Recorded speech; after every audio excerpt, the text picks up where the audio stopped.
Capstone project, an undertaking appropriate to a professional field. It should significantly address an existing problem or need. An IT capstone project focuses on the infrastructure, application, or processes involved in implementing computing solution to a problem. Capstone project as a thesis and a research work. Based from CHED Memorandum Order Number 25 Series of 2015, the thesis capstone or capstone project are required for candidates for graduation in all computing programs.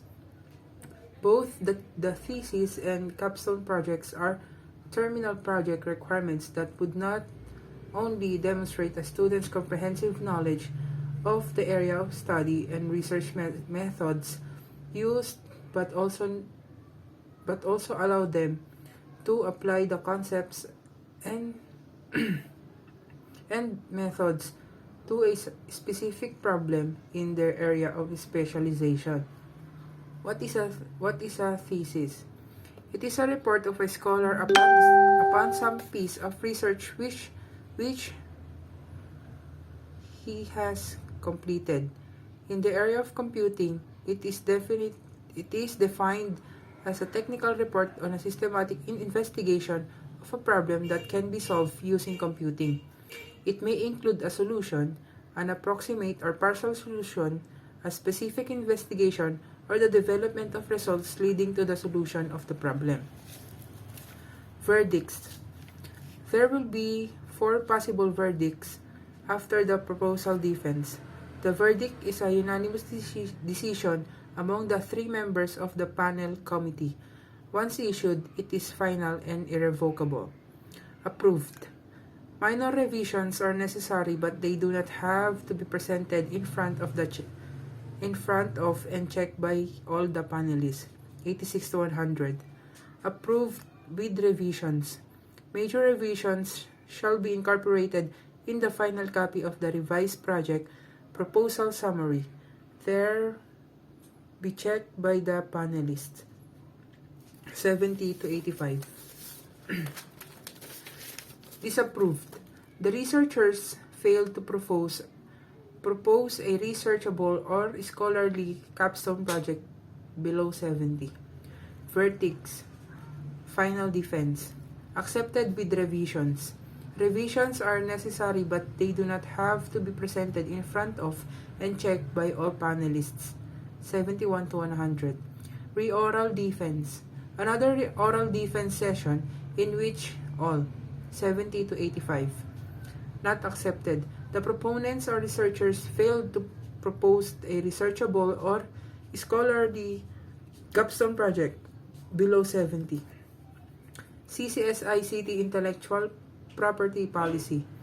The college adopts the university research development's intellectual property policy and guidelines, treasuring the substantial creativity, innovativeness, and intellectual contribution of the faculty, research and support staff, as well as students in the creation of intellectual property. The university adopts the policy guidelines of Intellectual Property Office of the Philippines. Responsibilities of a capstone project student.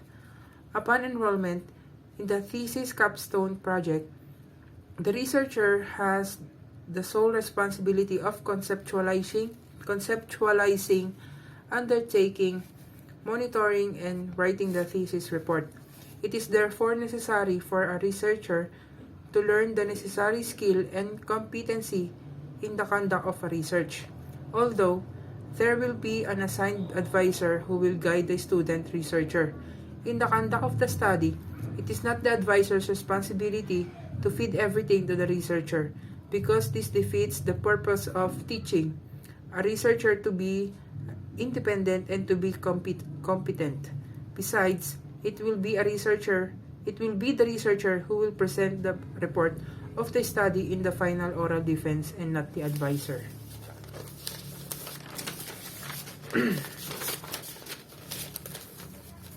A. Project duration. The thesis or capstone project will be completed within 2 semesters, Capstone Project 1 and Capstone Project 2. In case that the student will not be able to comply the requirements within the prescribed semester, he or she will be given another 2 semesters as extension to complete the capstone project. Failure to complete within the 4 semesters duration, the student will be required to re-enroll Capstone Project 1 and Capstone Project 2, considering that the average lifespan of a software is 3 years. In case the student will pass thesis Capstone Project 1 but will fail to complete Capstone Project 2 within 2 semesters, the students will be required to re-enroll thesis Capstone Project 1 and 2. Project Group Composition. The capstone project will be composed of most 3 members depending on the complexity of the project. Students will be allowed to choose their group members, but still the subject teacher has the final decision to approve the said group depending on the capability of the members of the group. C. Project Advisor.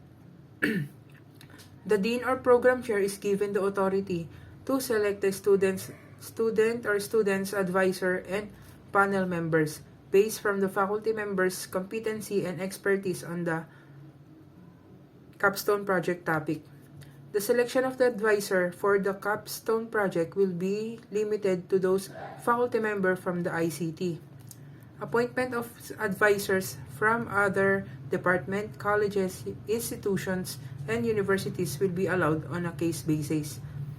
Contract of Service or COS, faculty members may handle capstone project advisor provided that there will be a permanent faculty member who will be a co-advisor to ensure that there will be somebody who will assume the advisorship once the contract of the former is terminated. D. Panel composition. The dean or program chair will assign qualified and competent faculty members who will constitute the defense panel. The defense panel shall be composed of the following: 1 chairman, preferably the dean or program chair or a faculty with at least master's degree. 2 members, 1 may be a content expert. E. Duties and responsibilities of the panel chairman. Brief the proponents or researchers about the proposal hearing or oral defense respectiveness. Issue the verdict. The verdict is a unanimous decision among the 3 members of the thesis or capstone project proposal hearing or oral defense panel. Once issued, it is final and irrevocable. Nominate a thesis or capstone project for the Outstanding Research Capstone Project Award. Duties and responsibilities of the panel members or content expert. Validate the endorsement of the advisor. The panel serves as internal auditors, putting some form of check and control on the kinds of thesis or capstone projects being approved by the college. Evaluate the deliverables, recommend the verdict, listen and consider the requests of the advisor and or the researchers, nominate a capstone project for the Outstanding Research Capstone Project Award. Duties and responsibilities of the project thesis or capstone project subject teacher. The subject teacher is by default the advisor of all groups assigned to him or her. Announce the research or capstone project at the start of each semester to the students. Conduct general meetings with the students to discuss the capstone project guidelines, policies, and deliverables, and to allow the students to clarify issues.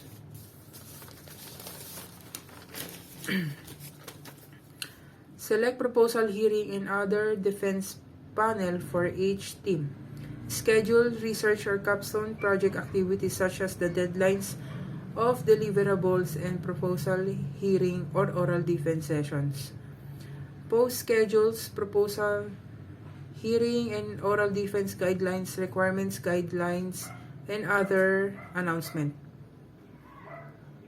Furnish every member of the proposal hearing and oral defense panel with the necessary capstone project documents before the proposal hearing or oral defense. File at least one copy of the proposal hearing and oral defense panel's evaluation, including revisions, and the revised and approved deliverables in every stage of the research capstone project. Submit collated grades of students under his or her section for that term. H. Duties and responsibilities of the advisor. Ensures that the study proposed by the students conforms to the standard of college and has immediate or potential impact on the research thrust of the university. Guides the research or capstone project students in the following tasks while in the proposal stage. Defining the research problems or objectives in clear specific terms. Building a working bibliography for the research. Identifying variables and formulating hypotheses, if any. Determining research design, population to the studied, research environment, instruments to be used, and the data collection procedures. Meets the team regularly, at least twice a month. Note, the team must seek proper appointment to answer questions and help resolve impasses and conflicts. Advisor must remind the proponents or researchers to do their work properly. Reviews thoroughly all the deliverables at every stage of the research or capstone project to ensure that they meet the department's standards. The advisor may also require his or her researchers to submit progress reports regularly. Recommends the researchers for proposal hearing and the oral defense. The advisor should not sign the proposal hearing notice and the oral defense notice if he or she believes that the researchers are not yet ready for proposal hearing and oral defense, respectively. Thus, if the researchers fail in the proposal hearing or oral defense, it is partially the advisor's fault. Clarifies points during proposal hearing and oral defense. Ensures that all required revisions are incorporated into the appropriate documents and software. Keeps informed of the schedule of research, capstone project activities, required deliverables and deadlines. Recommends the proposal hearing and oral defense for the nomination of his or her research or capstone project for an award. As a special advisor, he or she is responsible to be a provider, an encourager, a dictator, a pushy boss, a connector, and an employment agency. J. Thesis or capstone project presentation. As recommended by the Philippine Society of IT Education or BSIT, Research Committee public presentation is required. It should be a school-based presentation open for public viewing. K. Thesis or capstone project turnover. Project turnover is limited to the software developed, not including the equipment used during implementation.